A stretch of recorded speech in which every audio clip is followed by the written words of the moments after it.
الله أن حريسته هليي ذا فنك كمد تير كشبي تيرر كفنك كمد oo ku geeriyooday maamul goboleedka Soomaaliyeed magaala madaxdiisa jigjiga ku geeriyooday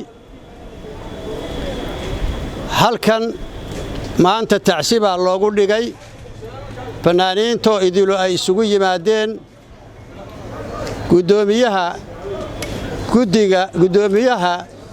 gudoomiyaha aqalka sare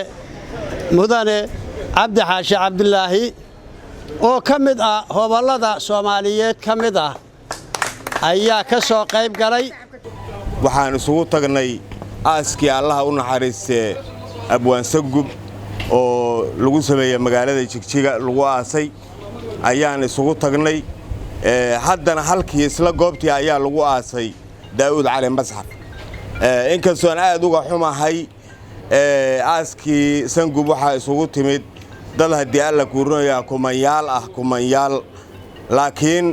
Daawud ma aanan filayn goobta lagu aasay dadka joogay aad ayaan uga xumaanay markaan aragnay sawiradooda goortuu geeriyooday Daawud Cali Masxaf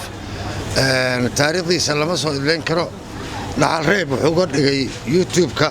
ayay ku wada jiraan wixii uu ahaa oo fanka ka ahaa Daawud wax la soo koobi kara hadda maanta la sheegi kara maaha ilaahay ha u naxariisto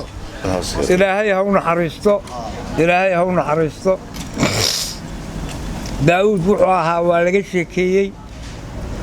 lagama qof koobi karaana ma jiro aniga shakhsiyan saaxiib gaar ahayn meel badan baan isla joognay ilaahay ha u naxariisto waxaan ka codsanayaa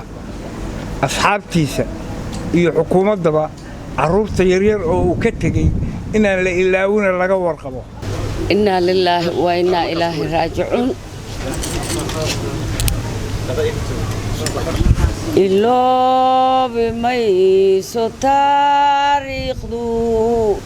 iloobi mayso taariikhdu inna lillahi wa inna ilaahi raaji'uun qof kasta oo naga mid كل النفس اللي ذاقت موت بالي وحان آد إيا آد أنغو فرح سنة هاي قدوميها أقل كسري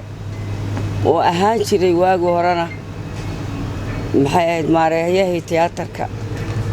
وهاد إيا تشير وشوغا استاق رير وابري وحالين هاي هيل وابرو هميني دار هريرتاada naga eeg inta aan suxulkeenu ciido ku sareeyo saaxiibkeen baad ahaan waxa weeye iyo maareeyaha murtida iyo madadaalada shube iyo maareeyihii hore ee isla tiyaatarka Cabdi Dhuux iyo hobalada waa bari oo dhan iyo intii asxaabaho noo timid adeer Saciid oo jooga wixii fighterskii gabdhaha waxa kamid ahaa Khadiija Ceerigaabo oo iyaduna joogta oo dadkii nala taakuleeyay isku imaadka kan mahad baan u celinaynaa annagoo u xasuusanayna walaalkayo saaxiibkayo yaani rukun naga mid oo waliba rukumada adag oo waa bari baalahoodii kamid ahaa داود علي مصحف كل نفس ذاقة الموت إنا لله وإنا إليه راجعون وحنلاه النف ولا بهالكاسي مريسا وأنا حق وحنلاه وبدكي وكتجي هو بلده وابري فنانين تأردن Soomaalidu meel kasta ay joogto ilaahay waxaan uga baryaa sabir iyo iimaan ilaahay siiyo isagana jannadii firdawsa ilaahay inuu geliyo insha Allah bismillaahi kariim taariikh badan baanu isla soo maray jid ma la martay jidid ma la cuntay baa la yiri 6 bilood baanu isla wareegaynay hadda badankeeda leeyahay mana 10 riwaayadood waanu isla dhignay taariikh adag baanu isku lahayn walaalkay Daawud wax leeyahay emotion baan ahay iga qabto mikrofoonka ma jirto cid waqtigeeda ka hor dhacaysa mana jirto cid ka dib dhacaysa waxaan isugu nimid inaan tiiraanyada la wadaagno shacabka Soomaaliyeed fanaaniinta Soomaaliyeed khaas ahaan qoyska uu ka geeriyooday Allah u naxariistay walaalkeen Daawud Cali Masxaf waxaan leenahay Ilaahay u naxariisto jannatul firdawsa Allah ka waraabiyo Daawud Cali Masxaf fanka Soomaaliyeed xilli hore ayuu ku soo biiray oo kamid ahaa ogaantayda kooxdii Yogol ee gobolka Shabeellaha Dhexe ka dhisnaa jirtay ee Jowhar ka bacdina wuxuu ku soo wareegay oo nasiib wanaag oo shaqo ka helay gobolada Waaberi oo uu ahaa fanaan aan dhihi karo wuxuu ahaa kul dagaal buu ahaa kul dagaal waxaan uga jeedaa wuxuu ahaa heesaa wuxuu ahaa laxamiiste wuxuu ahaa kitaariste wuxuu ahaa kabaniiste wuxuu ahaa durbaaniste wuxuu ahaa laxamiiste يعني wuxuu ahaa kaalin walba muxuu ahaa qof actor ku ah oo buuxinaya sida abwaan Cabdiruux sheegay waa tiir ka jabay fanka Soomaaliyeed wuxuu ka tagay dhaxal run ahaantii wuna shaqayn doonaa Daawud Cali Masxaf iyo fanaaniinta lamida oo dhintay way shaqayn doonaan sababtoo ah wax qabadkoodii baa yaala heesihii wadaniga ahay oo qaadeen yaala halgankay dalka u galeen yaala horumarkay sameeyeen yaala dhashoodii oo fanka ka dhaxashay oo aan ka xusi karo Saciid iyo Maxamed baa jooga marka waxaan leenahay Allah u naxariisto mas'uuliyiinta sharafta leh ee gudoomiyaha aqalka sare u horeeyo oo nagala soo qayb gala mar kasta oo fanka Soomaaliyeed qaybihiisa kala gedisan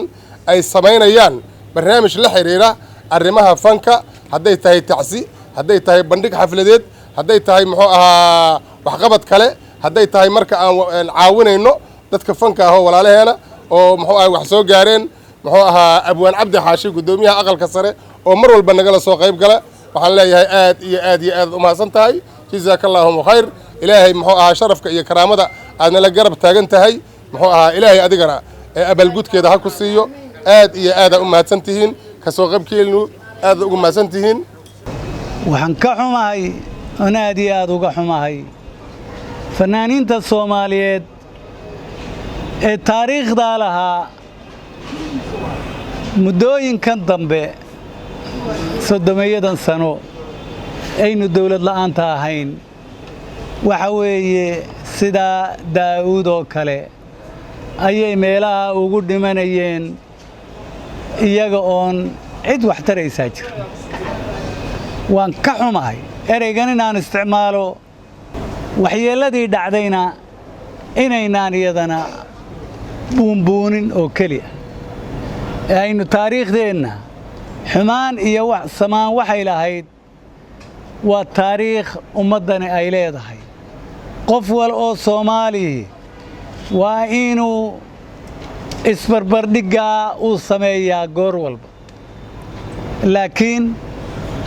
waxaad moodaa innaga 21 sano oo ummadani lahayd waa la tuuray lama xuso cid xustaana ma jirto